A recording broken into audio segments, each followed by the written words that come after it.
So we all know the book Rich Dad, Poor Dad, where in the book, the author, Robert Kiyosaki, talks about the mindset of the rich and how they think, and then the mindset of the poor and how they think. Now, technically, I myself haven't had the chance to live life with a rich versus a poor dad and make that comparison. I, on the other hand, have had the chance to work in finance, work in retail and investment banking. I've worked for companies like Deloitte, KPMG, where in those companies, I've had the opportunity to make very close relationships with people that have had multi-millions of dollars, people that have had multiple assets, multiple houses, multiple businesses, and also people that some might consider poor, people that had no assets, people that really didn't have anything in their name. And working in finance and making these relationships for about 10 years, I noticed 4 key concepts that I myself, to this day, I practice and preach. 4 key principles that I want to talk about in today's video. These 4 key principles that differentiate the rich and how they think, and then the poor and how they think. And in today's video, we're going to talk about these 4 principles. One of the most differentiating factors when it comes to how the rich and the poor think is when it comes to the concept of time and how either of them value and treat their time. The rich saw it as one of their most valuable assets, while the poor did not even acknowledge its existence. For example, I remember when I used to work as an investment banker, a lot of times I'd ask my clients things like, how was your week? Or how was your weekend? And the answers that I got from the rich were things like, we went to the library with the kids, we spent some time reading this weekend. Or I met up with an old colleague of mine and we just bounced some ideas between each other on this new business venture that we wanted to open. Or even if it had nothing to do with making money, they'd say things like, me and the wifey went to this brand new restaurant that opened up by the house just to see if the food is good. Whereas when I would ask the poor that same question, I would get answers like, I'm being very serious. I actually got this answer from one of my clients. I asked them how their weekend was, how they spent their Saturday. And this gentleman told me that he spent 5 hours of a Saturday taking apart an old TV that he had in the garage just to see if he wanted to use some of the parts that was inside of that TV. So he spent 5 hours of his Saturday taking apart an old TV that was already broken to see if some of the screws, some of the other material that was used on the TV, he would use at a later time for I don't know what. Or even if it's not a one-off case like that, I would get answers like, we just watched TV. Or, we just got some beer and stayed at home. And it goes to show that the rich truly value their time and they see it as an asset, where the answers that they gave me showed that they spent their time educating themselves. They spent their time communicating with others and building that network. They spent their time actually building experiences like trying out a new restaurant that opened up by the house. Whereas the poor spent their time on very low value tasks like taking apart a TV, like binge watching shows on Netflix. The second differentiating factor when it comes to how the rich and the poor think is their ability to take risks. Now, I know some of you might be like, all right, dude, the rich can take any risk possible because if the risks fail, they have a lot of money to kind of back themselves up on, right? They can stand back up on their feet. And although you might be right, this is not about, the rich being able to take more risks. This is about the mindset of the rich and how they think. And the reason why I'm telling you that is because when I used to work in retail banking, I had a friend who was not a friend at the time. He wasn't a friend. He comes up to me, to my office at the time, and he at the time had nothing to his name. He was a very poor man. He was not wealthy at all. He comes to the office and we have a conversation. At the time, this gentleman was making $12 an hour.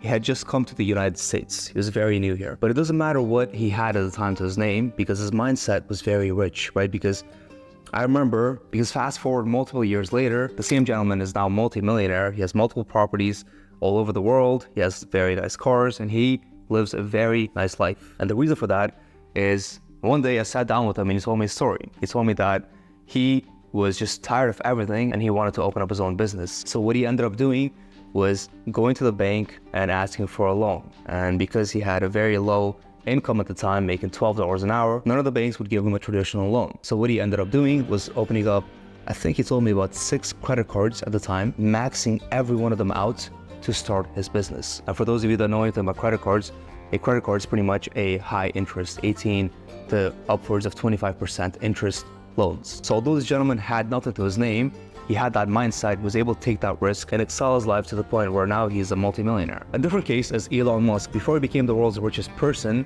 he had to take multiple risks that jeopardized his entire net worth. For example, of his 4th launch for SpaceX, did not go successfully, he was going to lose it all. He was going to lose Tesla, he was going to lose SpaceX, he was going to lose any money that he invested in both companies, pretty much losing his entire net worth. But having the mindset of the rich, he took that risk and kind of put all his balls in one basket, and he was like, I'm all in, bring it all in, I'm going to go full force at this. And he succeeded.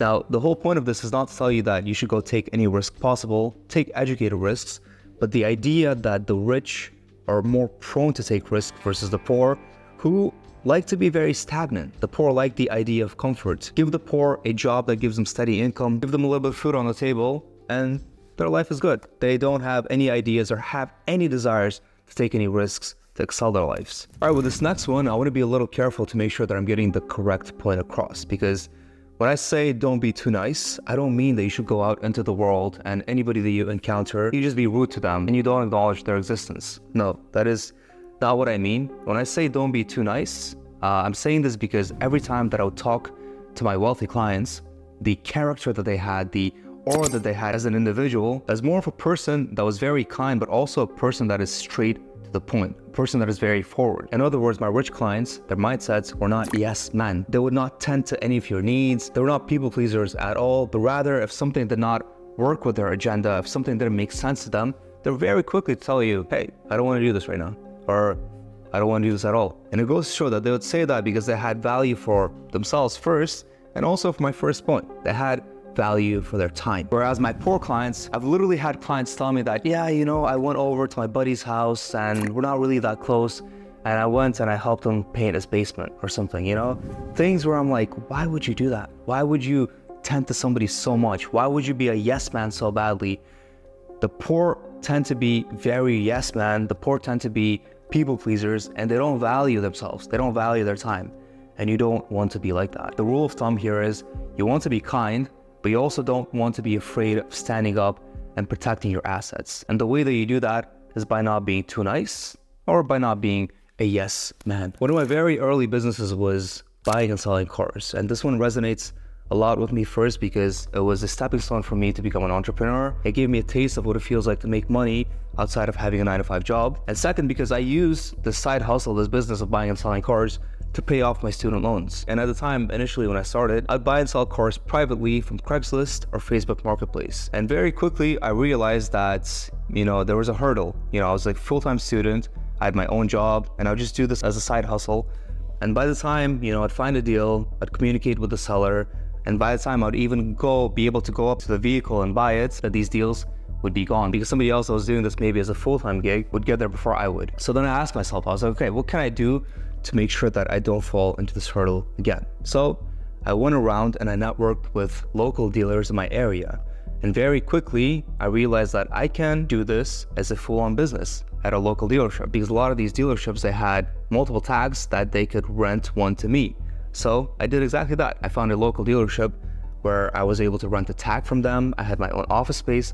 I had my own parking spots for my cars to be parked in, and I ended up running a full sub dealership under somebody else's name. So I had my school, I had my job, and I ran that business fully as well. And the reason why I'm telling you this is because if I hadn't done that, if I hadn't networked, I would have been very stagnant. I would have only had to rely on private deals on Craigslist and Facebook Marketplace. But because I did that, because I built this network of dealers around me and this relationship with the dealer that gave me a tag and an office space, I now had access to a nationwide auction of vehicles. So I no longer had to rely on maybe a few good deals here and there.